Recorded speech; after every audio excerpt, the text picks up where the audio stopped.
아모스 9장의 말씀으로 오늘은 결론을 정리하겠습니다.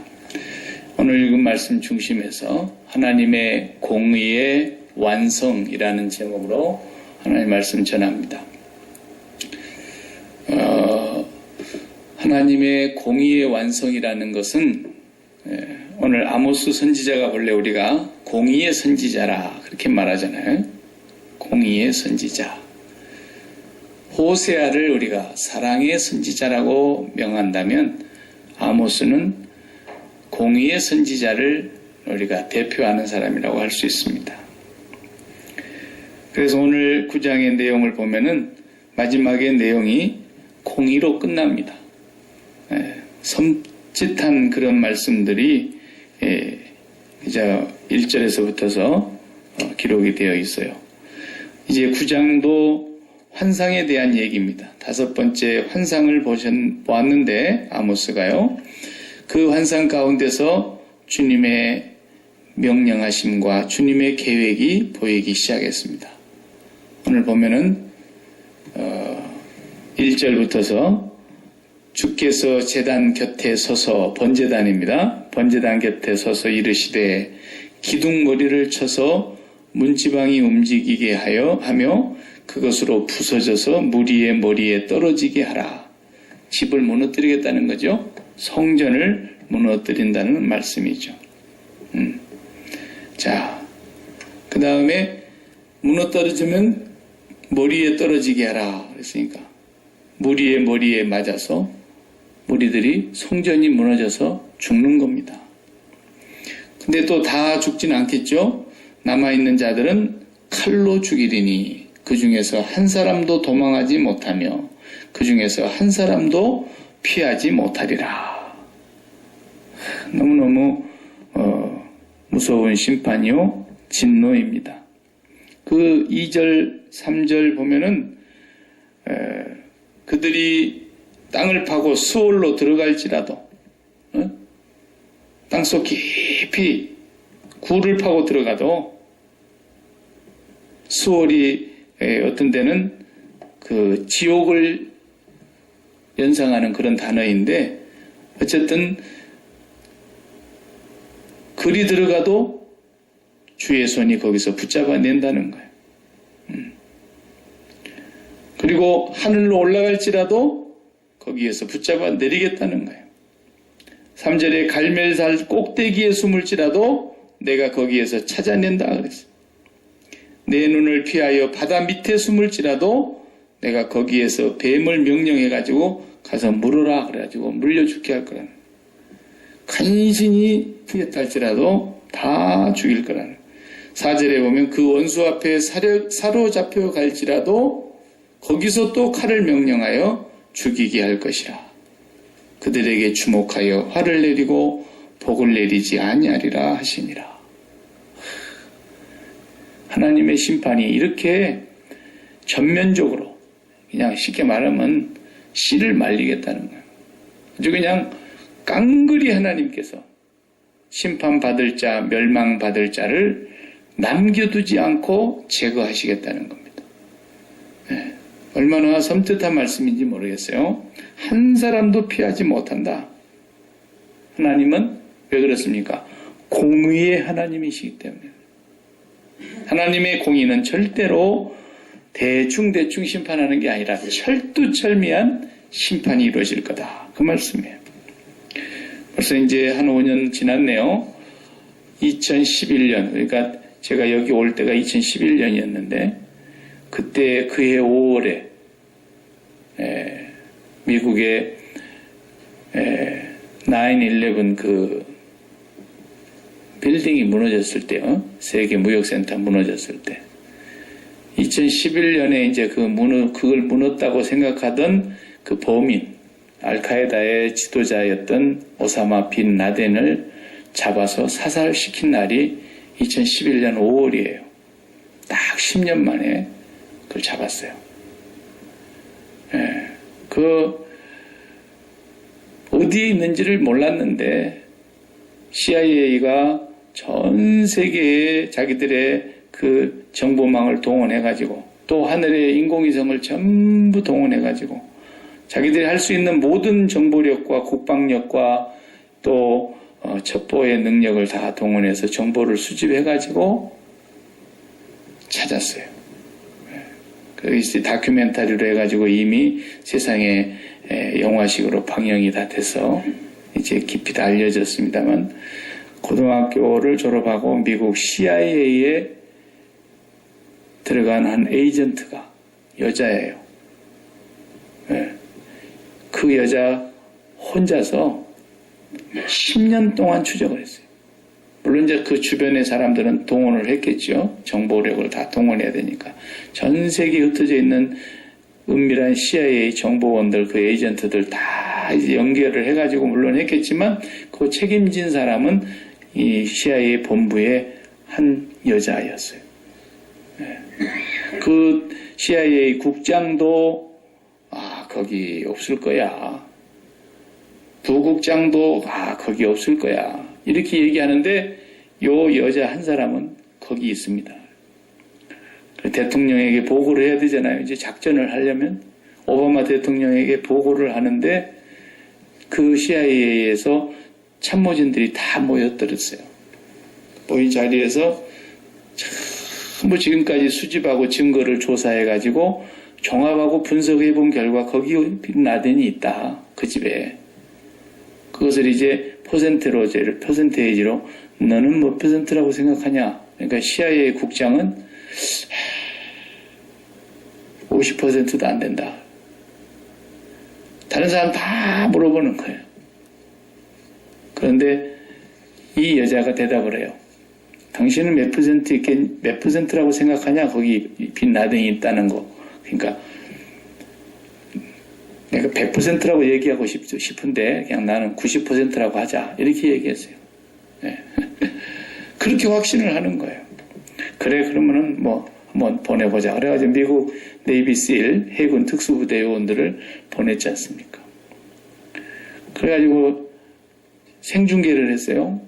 군인들이 이제 앞에 이렇게 철모를 쓰면은 앞에 이렇게 후레쉬가 비치고 후레쉬 밑에 카메라가 달려 있어요. 그리고 전부 기의 리시버와 스피커가 다, 마이크가 다 있는 거예요.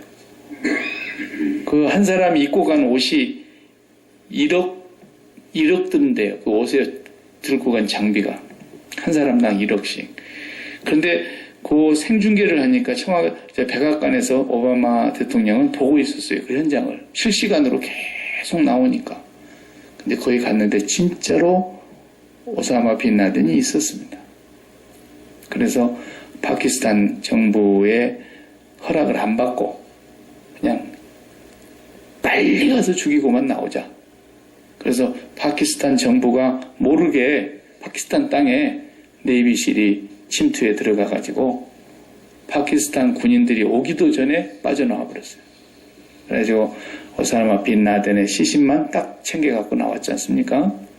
그래서 진짜 이게 오사마 빈 라덴 맞냐? 그래가지고 그 사람 얼굴 성형수술한 거 아니냐? 누가 더블 바디로 해가지고 위장한 사람 아니냐? 다 조사해봤는데 맞았어요. 정확하게 오사마 빈 라덴이었다. 그래가지고 대통령이 이제 그것을 발표했습니다. 무슨 얘기입니까? 세상에 이 지구상에 미국의 CIA와 국방력과 인공위성의 정보력으로 피할 데가 없다는 거예요. 그거 가지고 잡아내는 거 보세요. 정확하게 잡아내가지고 이 사람 얼굴도 찍히면 안 되니까 걔들은 뚫뚫 말고 다니잖아요.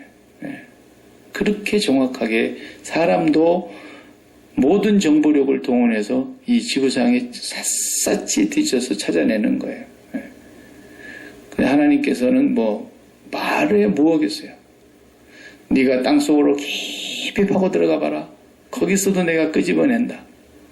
네가 하늘 높이 올라가 봐라. 내가 거기서도 끄집어내린다. 네가 바닷속으로 들어가 봐라. 내가 거기 뱀을 보내갖고 물어 죽이게 한다. 네가 외국으로 도망을 가봐라. 내가 거기서 칼에 맞아 죽게 한다. 하나님의 심판이 철두철미하게 말씀합니다. 죄 짓고 도망가면은 또 인터폴에게 연락해가지고 짓 해가지고 그저 또 도망가서 숨고 그러면 그 나라 경찰들이 또 잡고 그러잖아요. 하나님께서 죄를 반드시 심판하신다는 것에 대해서는 우리가 1.1핵도 틀림이 없다는 걸 믿어야 합니다. 그러니까 이 세상에서 억울한 거, 한 맺힌 거, 내가 죄 안 지었는데 억울한 일 당한 거 이런 거 다 보상을 못 받아요, 우리가. 그거 다 보상 받을 수만 있다면 얼마나 좋겠습니까? 근데 이 세상에서는 그렇지 않습니다.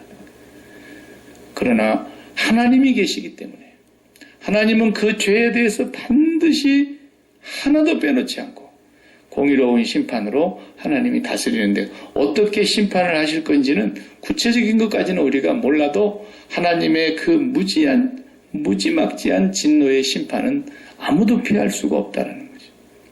하나님 앞에 가서는 이실직고하리라 그랬어요. 자기 입으로 다 토해낼 거라 그랬어요. 세상에서는 숨길 수도 있어요. 양심을 속이기도 해요. 그러니까 거짓말 탐지기를 대놓고도 범인을 잡아보려고 애를 쓰는데 너무 훈련을 많이 받은 사람들은 또 너무 양심이 무뎌진 사람은 거짓말 탐지기도 작동을 안 한대요. 그러나 하나님 앞에서는 피할 길이 없대요. 오늘 본문에서 하나님의 공의가 얼마나 엄격하냐는 것을 지금 1절에서 4절까지 말씀하시고 계시는 거예요. 하나님의 공의는 절대로 한 사람도 예외 없이 심판하게 될 것이다 라는 것입니다. 그런데 8절을 보면은 8절을 한번 다 같이 봐요. 8절 보라 주 여호와의 눈이 범죄한 나라를 주목하노니 내가 그것을 지면에서 멸하리라 그랬어요. 멸하리라.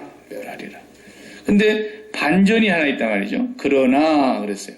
야곱의 집은 온전히 멸하지는 아니하리라. 여호와의 말씀이니라. 그러면 9절도 보라 내가 명령하여 이스라엘 족속을 만국 중에서 체질하기를 채로 체질함같이 하려니와 그 한 알갱이도 땅에 떨어지지 아니하리라. 옛적에는 다 채를 가지고 이렇게 쳐서 추수를 했지 않습니까?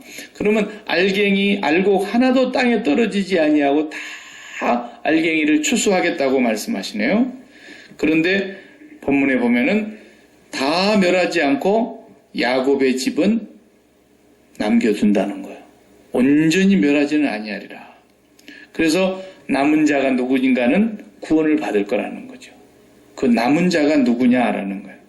하나님의 그 공의의 심판을 그 진노의 칼을 피할 수 있는 자가 누구겠습니까? 이 세상에 의인은 한 명도 없고 율법을 완벽하게 지킨 사람이 한 명도 없는데 다 한 가지로 치우쳐 악에 빠졌고 하나님을 경외하는 사람이 없는데 하나님이 그 엄청난 심판에서 살릴 사람이 있다는 거예요.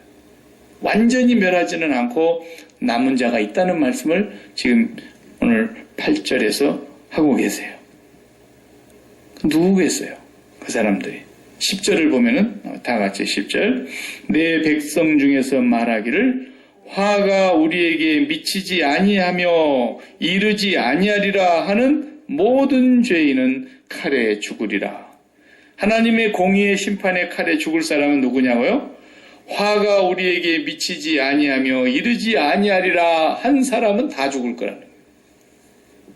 야, 우리에게는 하나님의 심판이 임하지 않아. 하나님의 심판이 아무리 엄중해도 우리에게는 그 화가 미치지를 않을 거라고 얘기하는 사람들에게 하나님의 심판이 임한다고 말하는 거예요. 네, 분명히 그렇게 말씀하고 있어요. 그럼 여기서 야곱의 집은 온전히 멸하지는 않겠다 그랬으니까 거기서 살아남을 사람들이 누구겠어요? 살아남을 자가 있다고 분명히 말씀하시는데 그 사람들은 누구겠어요? 10절에 반대로 사는 사람. 우리에게 화가 미쳐야 마땅하고 우리가 저주와 심판과 진노를 받아야 마땅하다고 생각하는 사람들은 살 거라는 거예요. 그러나 우리에게 진노가 임하지 아니할 거다, 화가 미치지 아니할 거다, 우리에게는 심판이 이르지 아니할 거다 이렇게 말하는 사람들은 다 칼에 죽을 것이지만 우리는 죽어 마땅한 자들입니다. 우리는 심판을 받아야 한 자, 하나님의 진멸의 칼에 멸망을 받아야 될 사람들입니다 하고 고백하는 사람들은 살 거예요. 예. 하나님의 공의의 심판이기 때문에 그렇습니다. 자, 문제는 하나 낼 테니까 잘 알아맞혀요. 잘 듣고 맞는 것을 틀렸다 그러면 맞는 거예요, 틀린 거예요?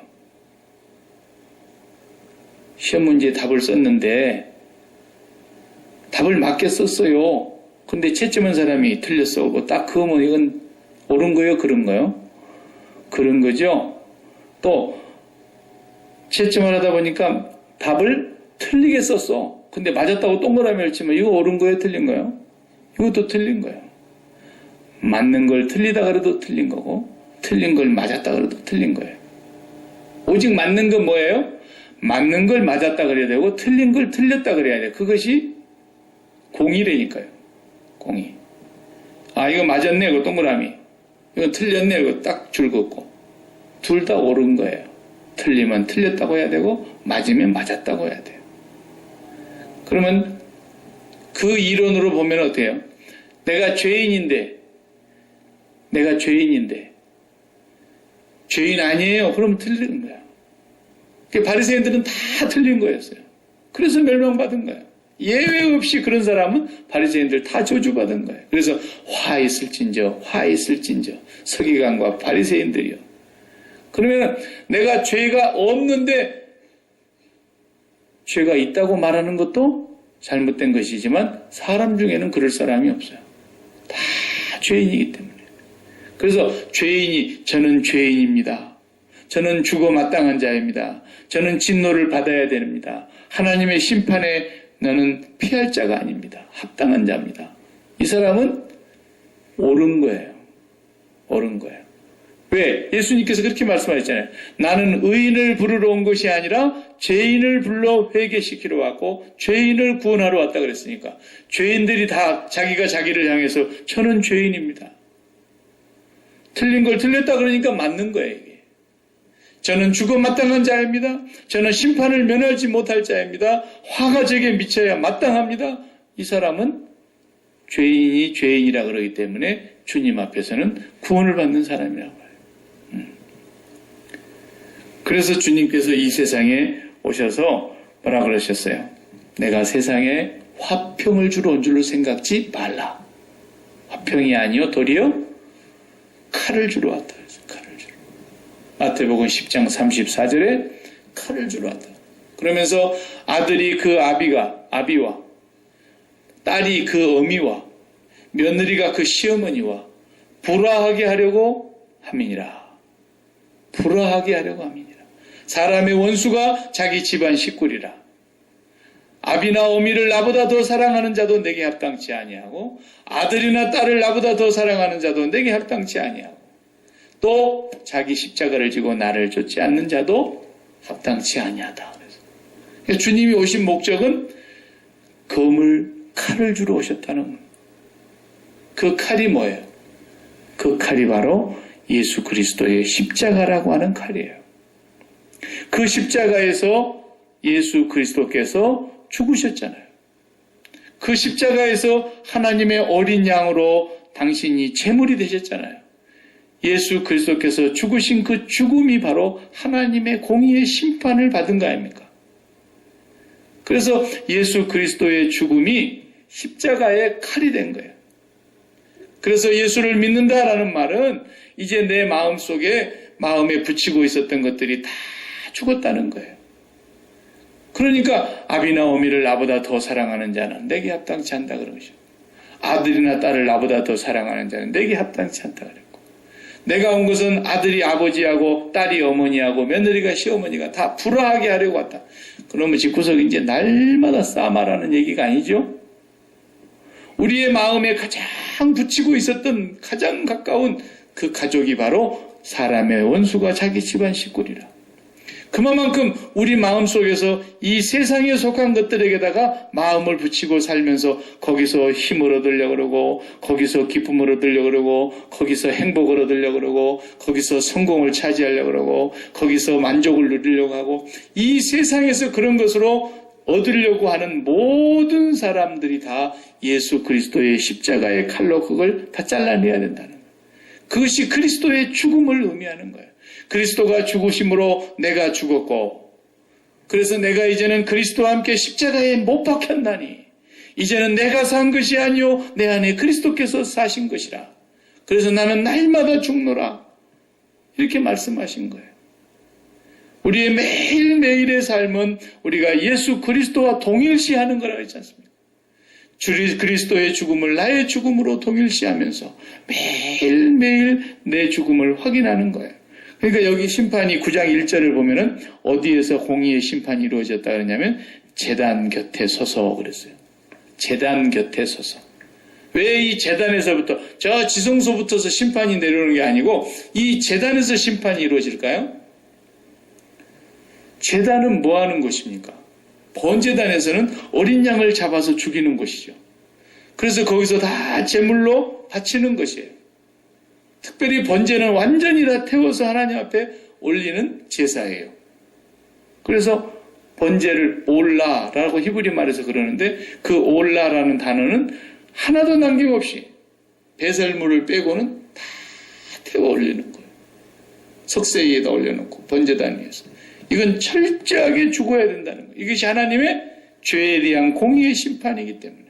그런데 그 번제단에서 그것이 이루어지지 않고 있었기 때문에 이 번제단에서부터서 하나님의 진노가 이루어지는 거예요. 만약에 그 번제단에서 그 제사가 제대로 이루어지면서 그 백성들이 세상에 대하여서 죄에 대하여서 죽고 하나님께 대하여 경외하는 마음을 가졌다면 그 번제단에서 심판이 일어날 리가 없죠.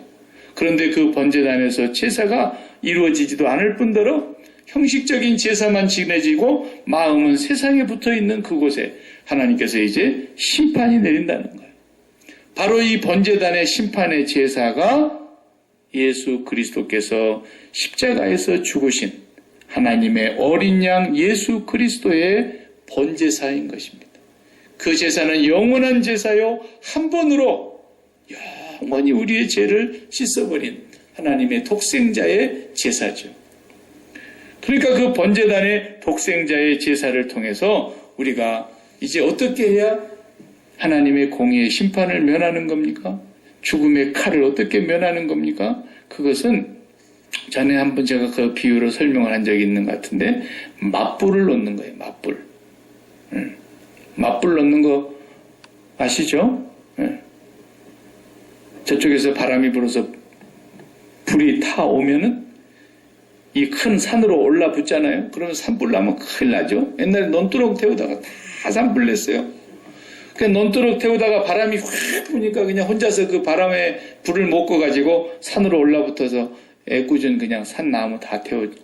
그러니까 어떻게 먼저 해야 되느냐면 논두렁에서 산으로 이어지는 쪽은 먼저 태우는 거예요. 거기를 싹 태워가지고 잔 것까지도 다 문질러서 싹 다 태워가지고 이제는 불이 와도 거기 와서 꺼지도록 미리 산 쪽에 있는 언덕부터서 싹 태우는 거죠.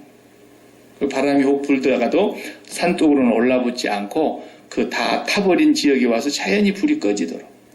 이게 맞불 넣는 거니까 하나님의 심판도 똑같아요. 하나님의 공의로운 심판은 그 모든 죄를 낱낱이 그 행한 대로 하나님이 다 갚으신다 그랬어요. 그럼 우리가 그 진노의 칼을 피할 자가 없는데 우리가 하나님의 공의에 의해서 피할 수 있으려면 어떻게 해야 됩니까? 우리도 맞불을 놔서 죽어야 된다고. 미리 죽어야 돼. 미리. 앞당겨 죽어야 돼요. 그게 예수 믿는 거예요. 매일매일 예수 믿는 삶은 매일매일 그래서 죽는 삶이에요. 사도 바울이 나는 날마다 죽노라 그런 거예요. 그래서 항상 예수 그리스도의 십자가의 그 죽음을 내 죽음으로 받아들이면서 고백하면서 확인하는 거예요. 오늘 또 우리가 무슨 일을 만났는지 모르지만 그 사건 앞에서 내 마음이 거기에 붙지 않도록 십자가의 칼로 딱 잘라가지고 그것과 내 사이를 잘라버린다니까. 딱 잘라서 죽여버려야 돼요. 그래서 그리스도의 십자가의 죽음이 바로 그 역할을 하는 거예요. 내가 세상에 화평을 주러 온 것이 아니라 검을 주러 왔다. 그래서 내 가장 가까운 것에서부터 다 잘라가. 미리 예수 그리스도의 십자가에서 앞당겨 죽어야 되는 것이 예수 믿는 겁니다, 여러분. 그러니까 우리는 예수 그리스도와 함께 세상에 대하여 죽어버렸고 성령으로 말미암아 하나님과 연결되어 있는 사람이기 때문에 우리는 이 세상에서 살다가 그냥 하나님께로 바로 가는 거예요. 그러나 예수 그리스도로 말미암아 이 세상에서 죽음을 한번 경험하지 않은 사람은 이 세상에서 하나님이 심판하실 때 영원한 죽음을 당하는 거예요. 그러니까 우리는 영원한 죽음을 한 번씩 먼저 앞당겨 죽은 사람이라니까요. 그 죽음이 예수 그리스도의 죽음이요, 예수 그리스도와 연합하는 죽음이라고 말해요. 그래서 주님과 함께 우리가 죽었다고 말하는 이유가 계속해서 그 말씀을 성경은 반복하고 있는 거예요. 로마서 6장을 우리가 한번 다 같이 읽기를 원합니다. 저와 같이 로마서 6장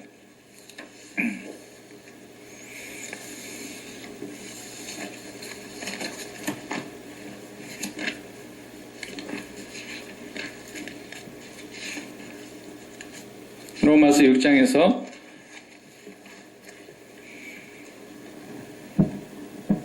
3절 보십시오.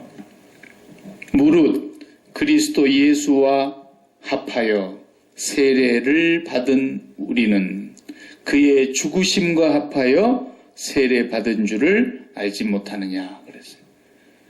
예수님이 십자가에 죽으신 그 죽음과 나의 죽음이 동일시 될 때만 세례를 받은 거예요. 여러분이 세례받았다라고 하는 것은 목사가 물을 이렇게 머리에 발랐다, 저 강에 데리고 가지고 목사가 물속에다 쏙 집어넣었다, 건져냈다. 이게는 의식이죠, 의식. 죽었다라는 것을 그런 의식으로 그냥 상징을 하고 있는 것이지, 그 의미를 담는 것이지, 진짜로 세례의 본 의미는 뭐예요? 예수 그리스도와 함께 십자가에서 죽은 거예요, 같이. 여러분이 예수 그리스도의 죽으심과 함께 연합된 사람이라 그 말이에요. 또 4절을 보면 그러므로 우리가 그의 죽으심과 합하여 연합하여 세례를 받음으로 그 다음에 죽은 뒤에 어떻게 되는 거예요? 그와 함께 장사된 거예요. 예수님과 함께 무덤에 들어간 거예요. 이게 우리가 걸어가야 될 길입니다. 예수님과 함께 장사 지냈어요. 이는 아버지의 영광으로 말미암아 그리스도를 죽은 자 가운데서 살리심과 같이 우리도 새 생명 가운데서 살아나야 되니까. 예수님과 함께 죽고 예수님과 함께 장례 지내고 예수님과 함께 살아나야 되기 때문에. 그래서 5절을 또 다 같이 읽어봐요. 만일 우리가 그의 죽으심과 같은 모양으로 연합한 자가 되었으면 또한 그의 부활과 같은 모양으로 연합한 자도 되리라. 여러분 그리스도와 함께 죽으셨습니까? 그리스도와 함께 죽었다면 그리스도와 함께 부활할 거라는 거예요. 그리스도와 함께 죽지 않았으면 그리스도와 함께 부활할 수 없다는 거예요. 이 사람은 심판의 부활로 나올 거라는 거예요. 네. 영생의 부활로 나오는 게 아니라. 다시 6절 또 보겠어요. 우리가 알거니와 아는 거예요, 이걸. 우리 옛사람이 예수와 함께 십자가에 못 박힌 것은 죄의 몸이 죽어 다시는 우리가 죄에게 종노릇하지 아니하려 함이니 우리는 그리스도와 함께 죄의 몸이 죽었습니다. 죽었습니다. 매일 그것을 믿고 확인하며 고백하는 사람이 돼야 됩니다. 매일마다 고백해야 됩니다. 죄가 뭡니까? 내 심장이 딴 데 붙으려고 하는 거라니까요. 이 심장이 관역을 향해서 가야 되는데 관역을 빗나가는 게 죄라 그랬지 않습니까? 이 심장이 하나님께로 가는 것은 관역을 맞춘 것이고 이 심장이 하나님 아닌 다른 곳으로 가려고 할 때마다 나는 죽은 자인데 라는 것을 시인하고 고백하라는 거예요. 어디에서 내가 이렇게 마음을 딱 붙이고 있었어요. 우리 자식한테 딱 마음을 딱 붙이고 있었어요. 우리 자식이 그냥 아주 기분 나쁜 일이 생겨가지고 그 자식 얘기를 들으니까 막 속에서 그냥 이런 것이 막 올라오는 거예요. 그것이 어떤 몸? 죄의 몸이라고 말해요. 우리 인간이 그렇게 마음을 거기다 붙이면 죄의 몸이 되는 거예요. 다시 죄의 몸이 죄의 종로로 타는 것이 된다고 말해요. 그런 어떤 내가 원치 아니하는 불미스러운 일이 벌어졌을지라도 내가 거기에서 마음을 붙이고 있지 않고 하나님께 마음을 붙이고 나는 이 아이에 대해서뿐만 아니라 이 아이에게서 무슨 일이 일어나도 나는 죽었습니다. 그렇게 고백하고 그렇게 날마다 시인하고 날마다 주님 앞에 나가서 기도하는 가운데 하나님께 내 마음을 드리면 그 아이에게 그런 일이 일어난 것이 재수가 없어서 그런 게 아니고 하나님의 섭리와 깊은 뜻이 있다는 거예요. 하나님의 손길이 그 배후에서 지금 역사하고 있다는 거예요. 분명히. 그걸 깨달아야 된다는 거예요. 그래서 우리는 그 배후에 있는 하나님의 손길, 궁극적으로 우리에게 은혜와 평강과 복을 주시려고 하시는 그 하나님의 손길을 바라보면서 믿음으로 감사하고 믿음으로 기뻐하고 범사에 감사하고 항상 기뻐할 수 있는 거예요. 그래서 돈에다가 마음을 딱 붙이고 있었는데 그 돈이 막 쑥쑥 불어나니까 기뻐가지고 막 할렐루야 거기 가서 막 박수치고 자냐고 막 그런 거예요. 저 양반 굉장히 믿음이 좋은가 보다 누가 그렇게 생각했는데 그 돈이 어느 날 갑자기 도둑놈이들하고 싹 가져가 버렸다. 그러니까 그냥 교회 와가지고 인상을 그냥 온 세상 사람들의 짐을 다 자기가 혼자 짊어지고 가는 것처럼 다 주고 갔고 막 그런. 그게 뭐예요? 죄의 몸이라니까. 그 관역에 돈에다가 관역을 맞췄기 때문에 전부가 그렇게 살 수밖에 없는 우리 인간들을 대신해서 주님이 오셔서 십자가에 죽으시면서 이제는 우리의 심장을 세상에 붙여있던 심장을 십자가의 칼로 다 도려내서 하나님께로 우리의 심장을 올려보내면서 관역을 바르게 맞추고 살아라. 네가 날마다 하나님을 바라다보면서 내 피와 내 살을 먹으며 하나님 앞에 기도해라. 내 살과 내 피를 네가 묵상하며 하나님 앞에 나아가 기도해라. 그래서 네 심장이 하나님께로 성령을 따라서 올라가게 하라는 거예요. 그래서 하나님으로 인해서 내 마음이 배가 많이 불러지면 무슨 일이 있어도 하나님으로 배가 불러있는 그 사람은 그 눈에 보이는 현실 때문에 막 요동치지 않는다 이 말이에요. 분명히 여기에 6절에 말씀하고 있습니다. 자, 8절 다 같이 읽어보겠어요. 만일 우리가 그리스도와 함께 죽었으면 또한 그와 함께 살 줄을 믿노니. 그러면 뒤집어서 읽어볼까요? 만일 우리가 그리스도와 함께 안 죽었으면 또한 그와 함께 죽을 줄, 그와 함께 살 줄을 택도 없다는 거예요. 그와 함께 사는 것은. 그리스도와 함께 죽은 자만. 10절을 또 읽어봅시다. 그가 죽으심은 죄에 대하여 단번에 죽으시며 그가 살아계시면 하나님께 대하여 살아계심이니. 이와 같이 너희도 다 같이 이와 같이 너희도 너희 자신을 죄에 대하여는 죽은 자요 그리스도 예수 안에서 하나님께 대하여는 살아있는 자로 여길지어다 그랬어요. 여기고 살아야 돼요. 여기라고 했다. 여기라고. 그렇게 된 것을 믿고 여기고 살라는 거예요. 이제 나는 죄에 대하여서는 죽은 자입니다. 그리스도와 함께 죽었습니다. 하나님께 대하여 나는 산 자입니다. 날마다 그것을 하나님 앞에서 기도로 고백하고 주님의 살과 피를 내 양식을 삼으라는 거예요. 보세요. 그리스도인은 단 한순간도 그래서 예수와 함께 있지 않고 살 수가 없는 거라니까요. 매 순간순간을 예수와 함께. 하나님의 공의의 심판이 오늘 아모스를 통해서 얼마나 철저하게 이루어지는지 단 한 사람도 피할 수 없다고 말씀합니다. 그러나 살아남는 자가 있다는 거예요. 야곱을 온전히 멸하지는 않겠다는 거예요. 야곱의 집을. 누구만 이 화가 우리에게 미치지 아니하리라 하고 한 사람들은 다 죽을 것이지만 이 화가 내게 합당합니다. 이 심판이 내게 합당합니다. 이 진노가, 이 죽음의 칼이 나에게 합당합니다. 라고 죽어 마땅함을 고백하는 사람들이 바로 예수 그리스도를 붙잡고 그리스도의 죽음이 나의 죽음이 된 사람들. 그리스도와 함께 날마다 죽고 그리스도와 함께 날마다 사는 사람들. 이 사람들만 칼이 피해가는 것. 그리스도의 죽음이 나의 죽음이 되는 것. 아모스는 그의 공의의 선포를 통해서 우리에게 하나님의 공의가 완성된 것을 보여주신 것입니다. 십자가를 통해서 완성된 것을 보여주셨습니다. 우리는 이제 이 세상을 살면서 자유하면서 살 수 있어요. 매일매일 자유하는 거예요. 예수 그리스도를 바라다 볼 때마다 내가 오늘 또 넘어질 수 있어요. 사람이니까. 살아보면 경험적으로 우리가 그것을 고백하지 않을 수가 없어요. 하나님, 오늘도 내가 이것 때문에 넘어졌습니다. 내 마음이 여기에 붙어 있다가 그것으로 인해서 너무너무 내가 실족할 뻔했습니다. 하나님, 나의 이 연약함을 불쌍히 여겨 주시옵소서.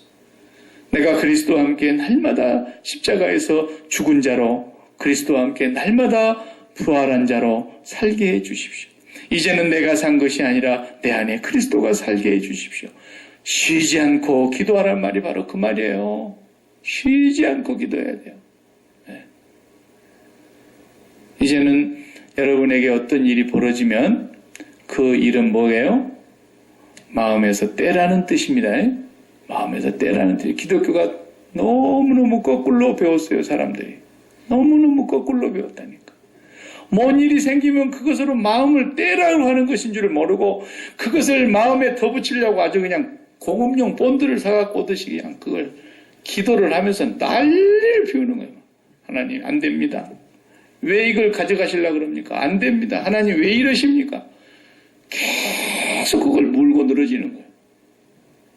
하나님이 떼려고 그러는데 그걸 못 떼고 오히려. 근데 막 더 야무지게 붙이도록 목사가 도와주죠. 또 어떤 데는. 우리는 철저하게 그리스도와 함께 십자가의 죽은 자가 됐을 때 하나님의 공의의 죽음의 칼은 그냥 지나가는 것입니다.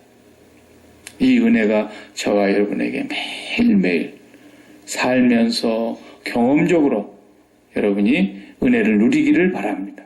기도하십시다.